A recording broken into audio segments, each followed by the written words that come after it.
everybody. My name is Geneva, and you are officially in Geneva's Closet.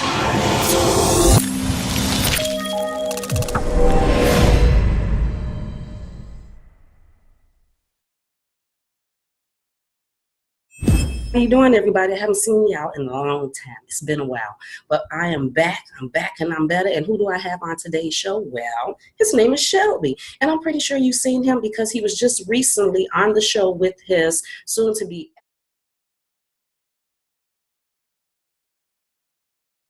ex-wife, Neffie, aka Neffie. They were on Iyanla's Fix My Life. And you know who Neffie is. She is the sister of the singer Keisha Cole. So stay tuned. We'll be right back.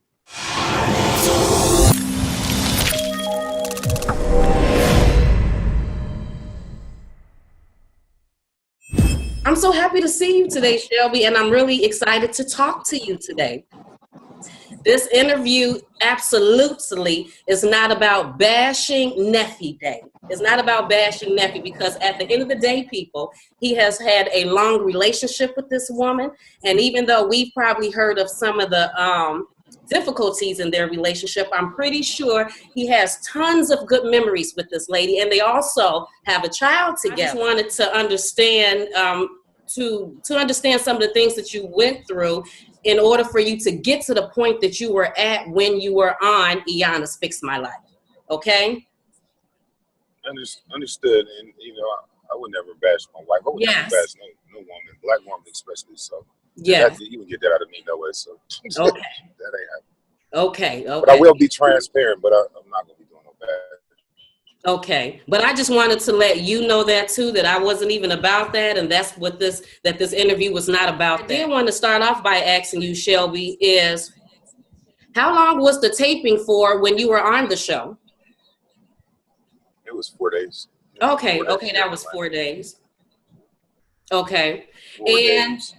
And who decided to go on the show? They reached out to us first, and when they reached out to us, you know, I was like, "No, I don't want to do that. Nah."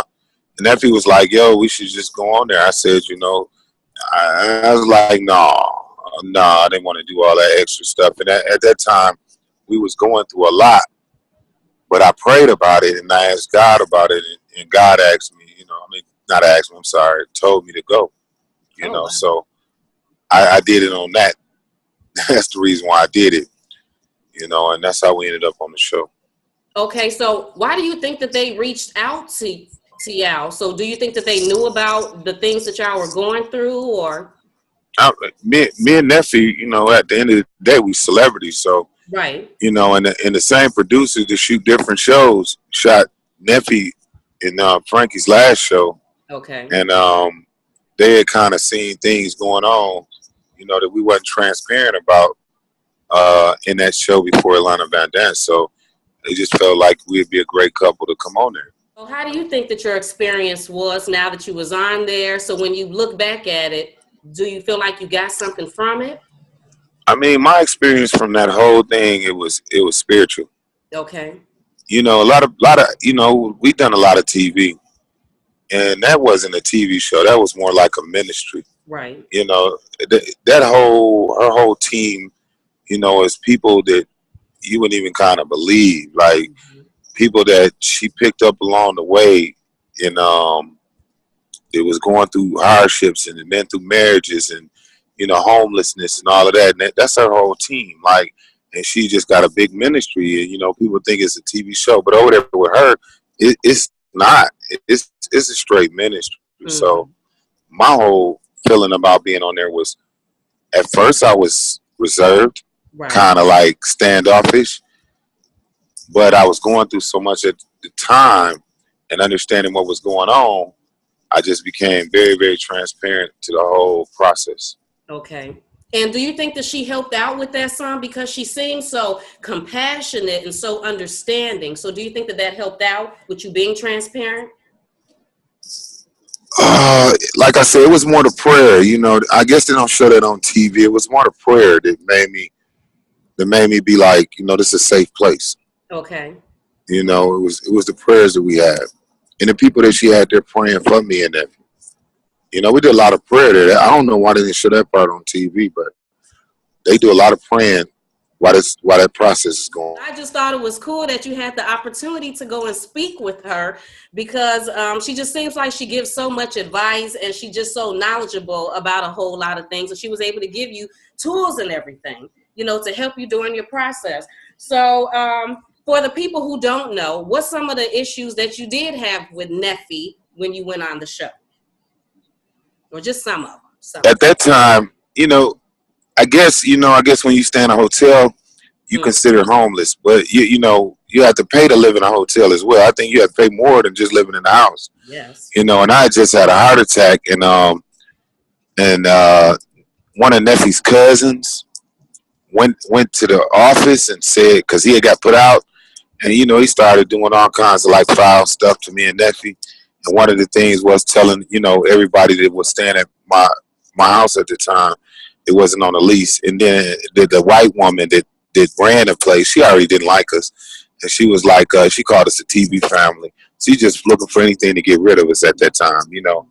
And when he went in there, and he called corporate, and that corporate called them, and then he called the office and started telling them everything. You know, he got this. They just, when I would take my rent to them, you know, they was like, no, we don't want it. You know what I'm saying? So just go ahead and do your thing, you know, and move, y'all move. Just that simple. Mm-hmm. And we ended up in a hotel again. Wow. So that was kind of messed up. Between the heart attack and, you know, I just got out the hospital and now I'm back out here with no rest.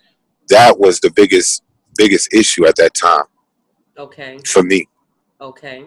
And did you feel like that she had your back, or that she seen that you were going through some things, or?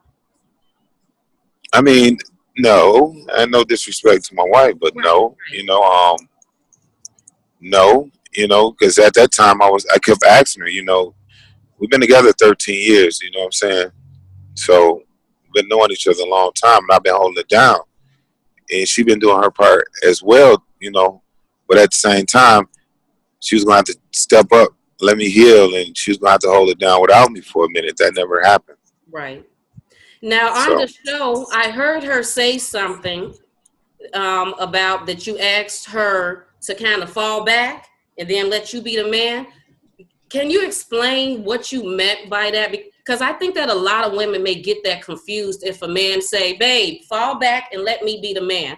Can you explain what that really means majority of the time for the men? I mean, I can't speak on each and every one individual's relationship. I can only speak on me and Neffie's. Mm-hmm. So when I asked her to fall back, it's like, stop all the pettiness and the drama. Mm-hmm. You know, it's not making it better. You know what I'm saying? I'm a solution type of person. So if it's not getting to the solution, you know, just fall back. If it's too hard to handle, just fall back. You know what I'm saying? I take it on. I'm a man. I take it on. You know what I'm saying? It's me, you, 5 kids, you know what I'm saying? Right. I can handle it. You know, I've been handling all this time. You know, but if you're going to bring drama and be petty to the situation, nah. You know, just kind of ease on out, baby. I got this. You know what I'm saying? You know, women worry, you know, and men don't. Mm-hmm. But we should. You know, we should. Yeah. We should. You know, I mean, I learned that on this show. You know, it's okay. Yes. It's okay.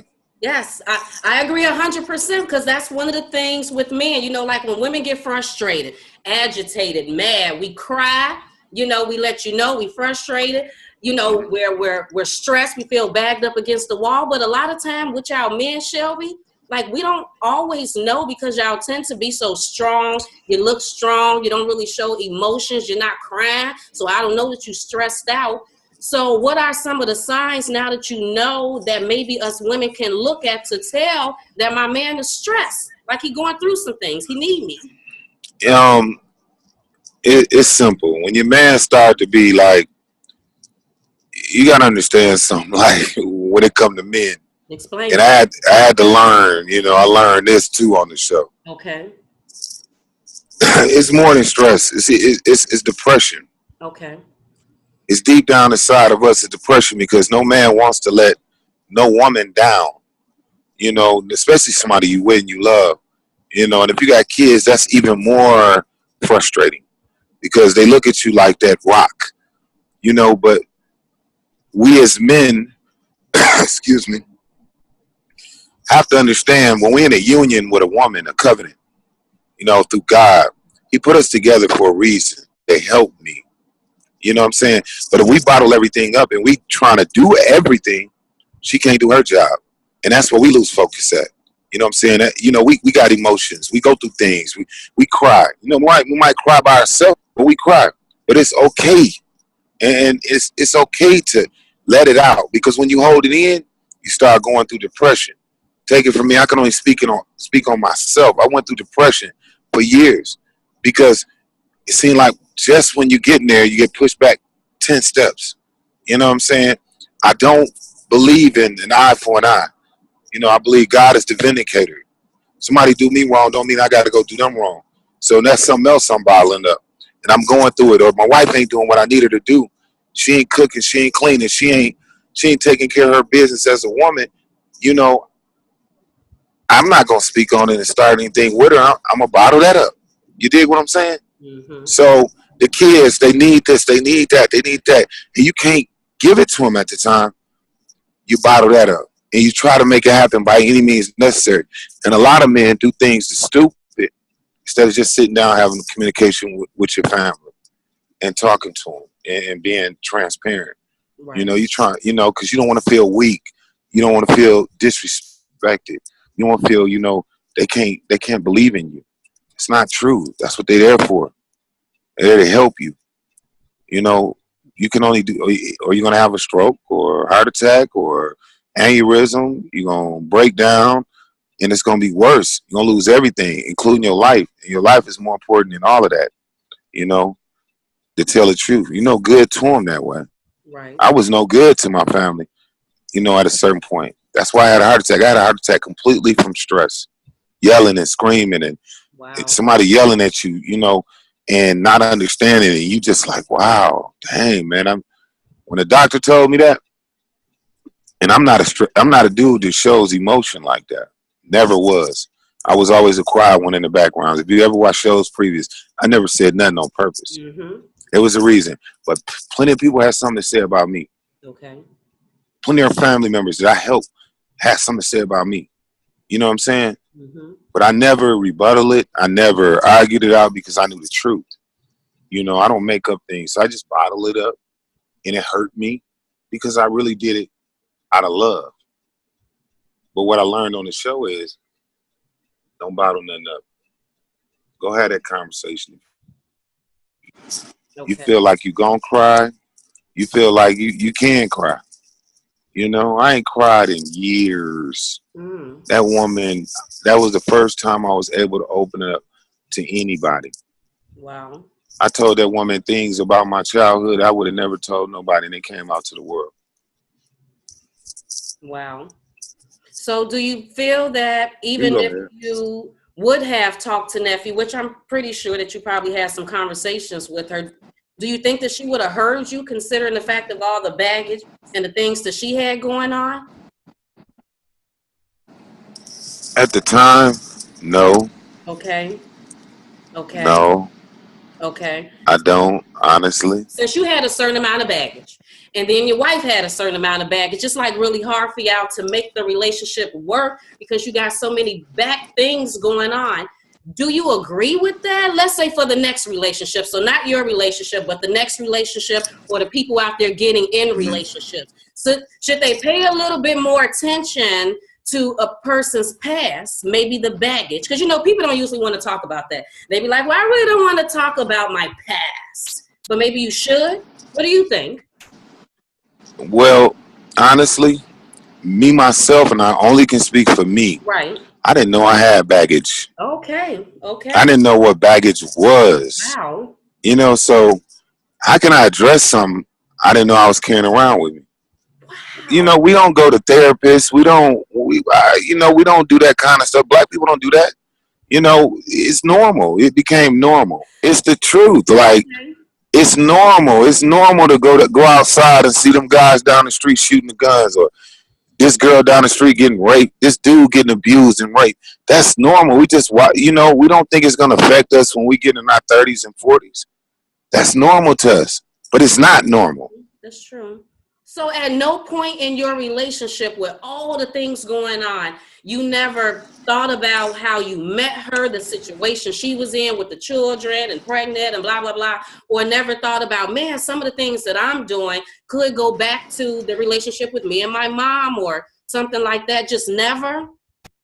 No, I thought my life was normal. And when me and Neffie met, let's just clear this up. Yes. I didn't. Me and Neffie wasn't together when I let her and her dude and the kids. I didn't get with Neffie for like 2 years later. You know what I mean? Mm-hmm. You know, that was, you know, Keisha put her out or whatnot, and all I knew is that all this stuff is being pulled up to my house and garbage bags by car service being put out. I was put in a position. You know what I'm saying? You know, this is, you know, you know Neffie for like 3 or 4 months, but you know, we cool. But I got a 2-bedroom apartment, me and my guy.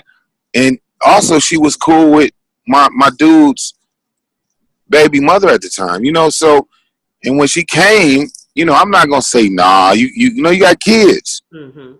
You know, even though it was your kids and your man, you know, that was cool. You know, I didn't have no problems with it. I worked all the time anyways. Right. So I wasn't never there, you know, until y'all figured out. Maybe her and Keisha was going through something. I don't know. Mm-hmm. And it wasn't my place to get all into their business like that. Right. You know, Mm-hmm. I was just being a friend and being supportive. That's all I was doing. Right.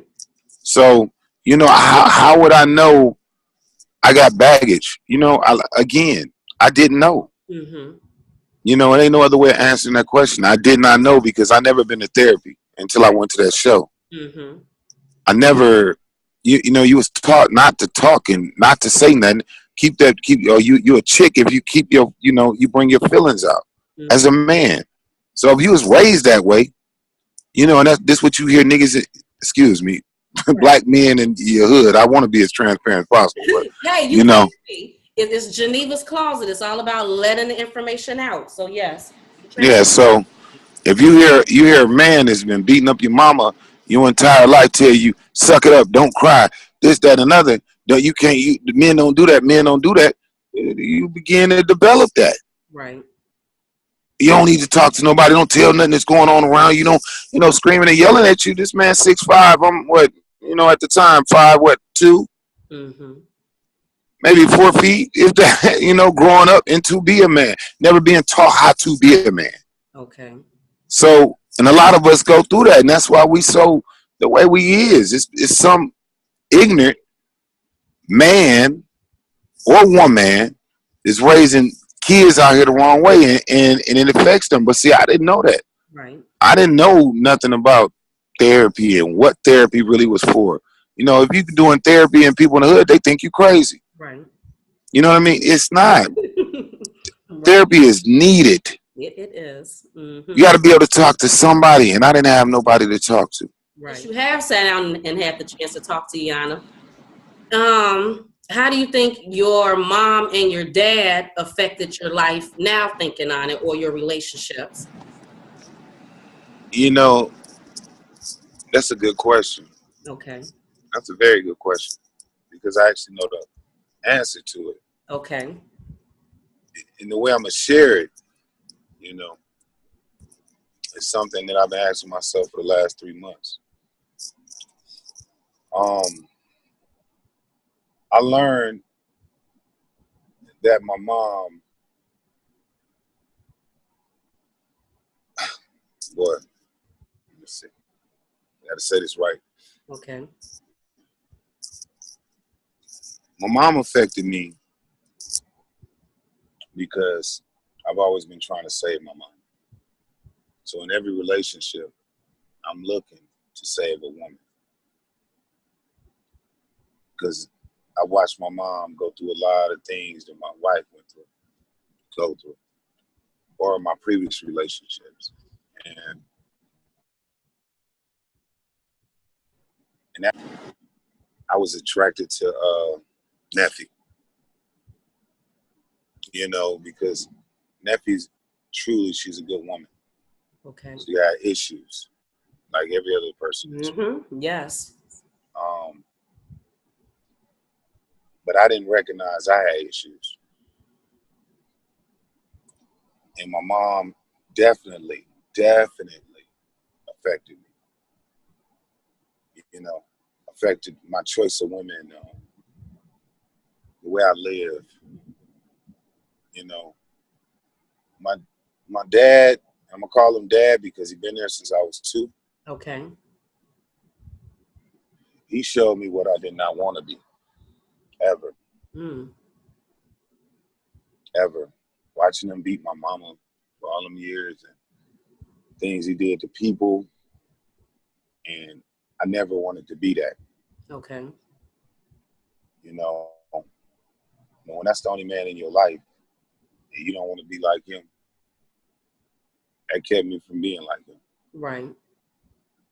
You know, so it really affected me a lot. Their whole relationship, marriage. Oh, they still married to this day now. Oh, wow. They're married for like 42, 3 years now. Wow. Wow.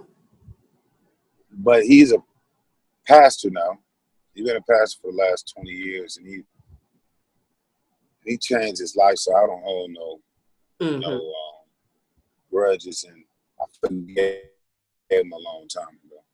And I forgave my mom a long time ago. You know, I love them both.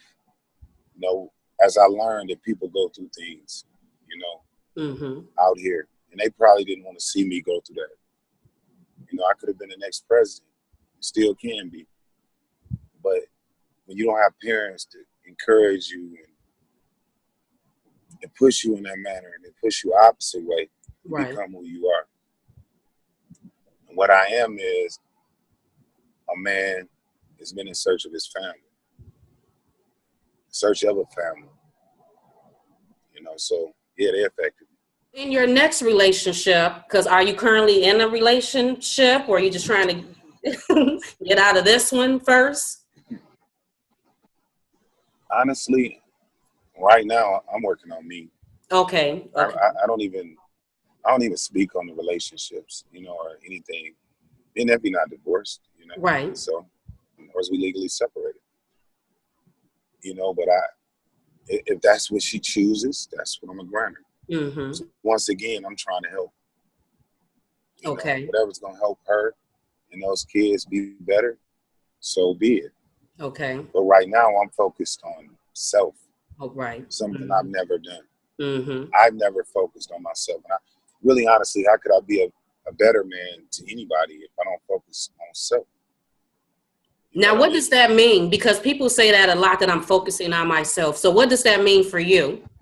What does that look like? You mean? Exactly. Yes. Okay.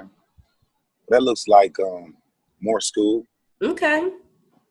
That looks like more counseling. That looks like you know, a new book. Okay. That looks like I got a new talk show. All right. You know, yes. That looks like you know, starting men's group, and you know, we talk about problems that every man goes through in this world, and understands, and I understand that.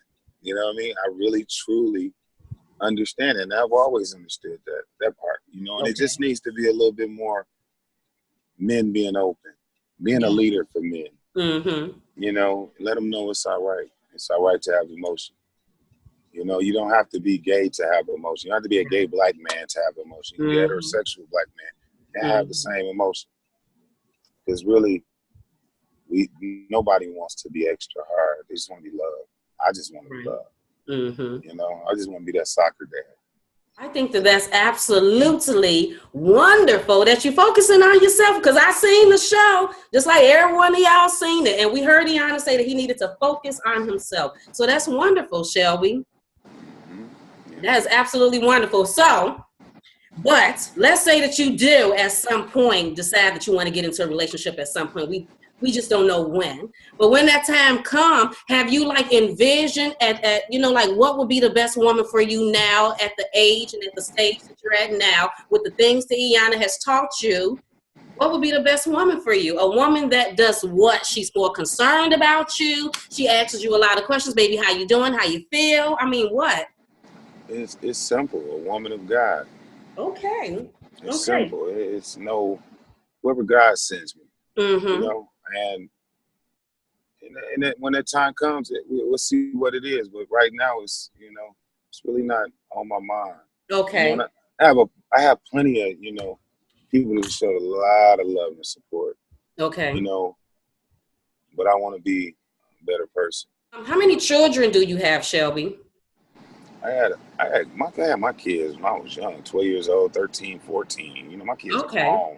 They Okay. were grown. They went to college, married, Army, Okay. all of that. Okay. I grew up with my kids. You feel Oh, me? wow. So I was a kid with kids. That's wonderful. That's what I'm saying. It was normal to me. Okay. I'm seeing this stuff growing up. So, I got 5. Mm-hmm. Lila's the youngest one with Neffie, Right. Okay. so but my kids are all grown, except for my child with Neffie. Now, She's 7.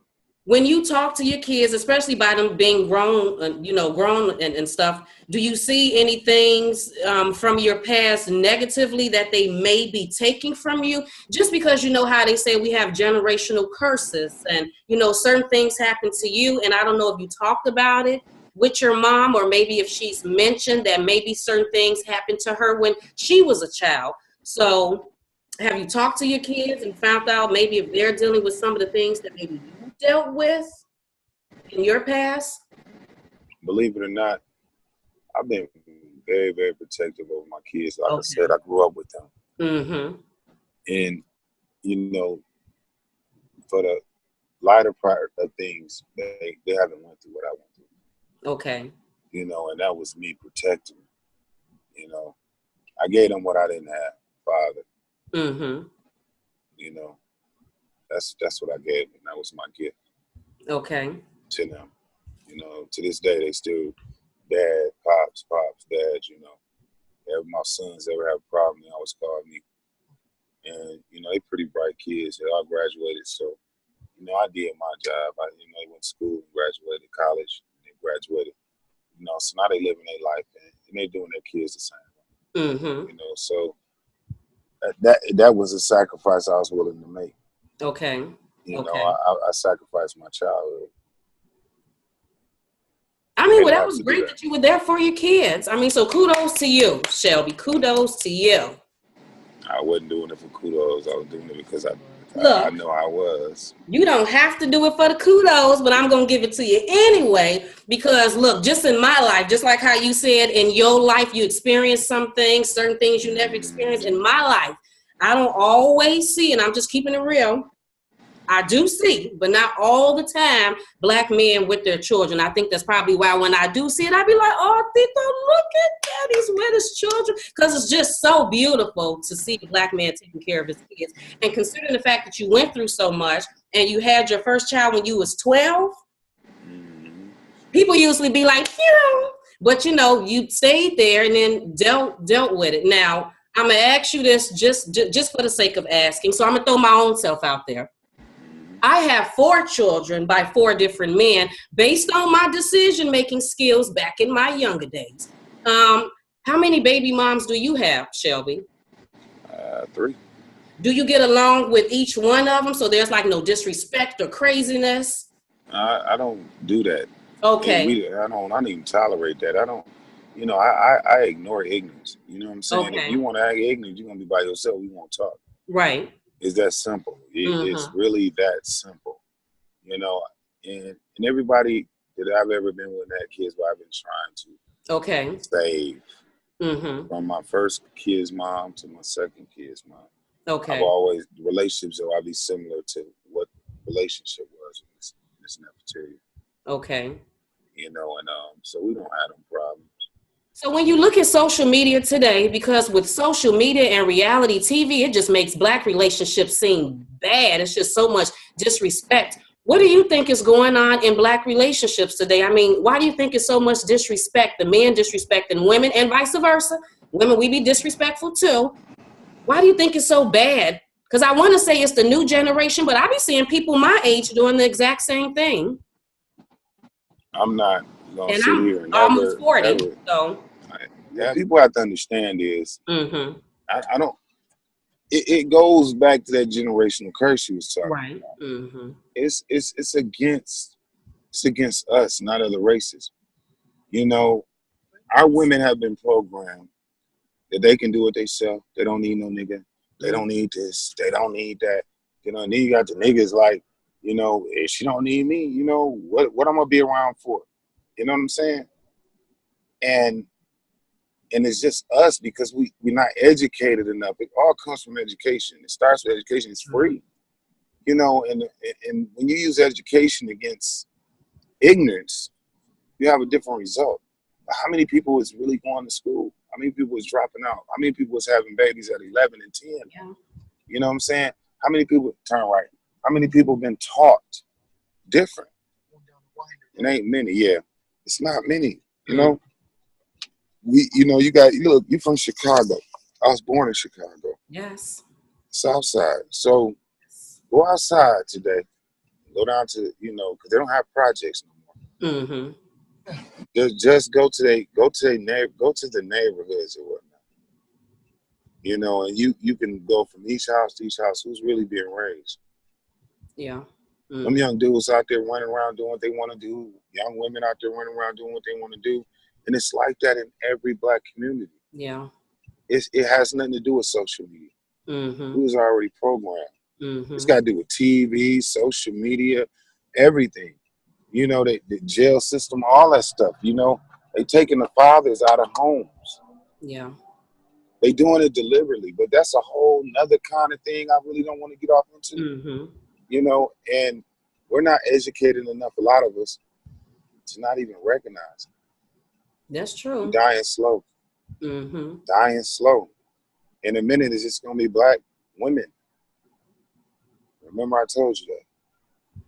That's true. When I asked you about the type of woman that you may be looking for later on in life, because it's not looking right now, ladies, but you said that she had to be a woman of God. Now, I just want to pick apart at that just a little bit. Now, when you say a woman of God, I would think, so I'm just going to throw out my own stuff and then Shelby going to tell me his thing on it. But I would think that when you say a woman of God, you probably mean not just a woman that goes to church and read her Bibles, but dissect those verses, them scriptures, to understand what exactly is the Most High, what exactly, because a lot of people say God, what exactly is God trying to tell you to do to handle your relationship, to handle life, to handle whatever. It's just simple. It's a woman in order. Mm-hmm.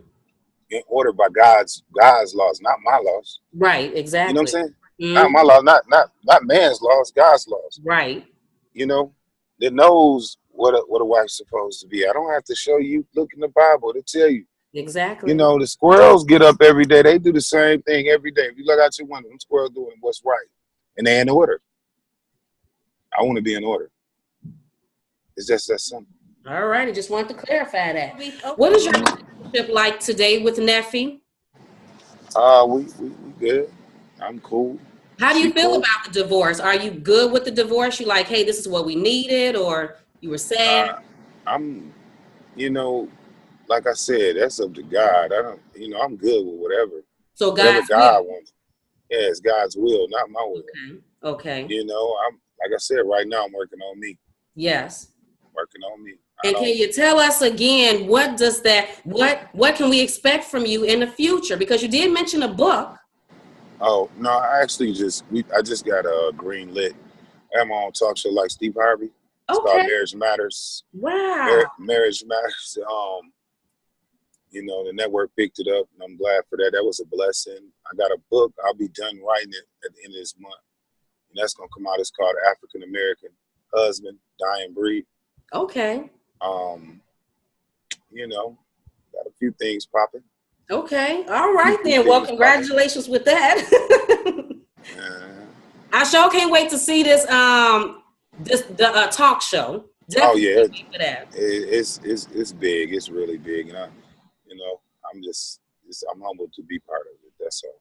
Well, congratulations with everything that you have going on. And I'm just happy that you was able to go on the show and get something out of it to help you out, because you seem so sad and like so much was going on at the time. So it's good to see that you seem to be in a better place where, like you said, you're focusing on yourself. And I just wanted to, because I feel like at this moment, even though you're still figuring things out with life, because life is all about living and learning, but at this moment, you are like the expert.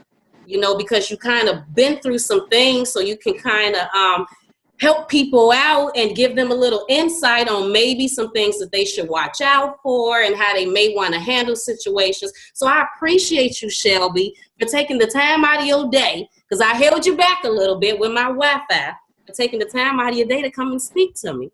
Man, it was a pleasure, Miss Geneva. It actually helped me with my long trip I was on. I'm really almost at the end of it, so so it all worked itself out. But I just want to tell your followers, just come follow me at Yes. I am Shelby Lowery. Instagram. DM me for questions. I do follow back. I really don't do Facebook, but I'm on there too, and other social media sites. I'm on there, but our publicist handles that. I do my own Instagram time to time. So and I don't give advice. I give opinion. Because that's all I can do. I just give you my opinion of what I've been through. I don't give advice. You get it wrong, you get the right person the wrong advice, and they'll be worse off than they was before they Right. Now, where can they find you at again on Instagram, Shelby? I am Shelby Lowery. Y'all better go follow him. Find out what's going on. And when you come to Chicago or something, if you come over here, can you let a sister know what you up to, so then maybe I can come to the event, Shelby? Absolutely. All right, then. All right. Well, thank you so much again, Shelby, for coming to speak in Geneva's Closet, and you have a wonderful day. You have a blessed day too.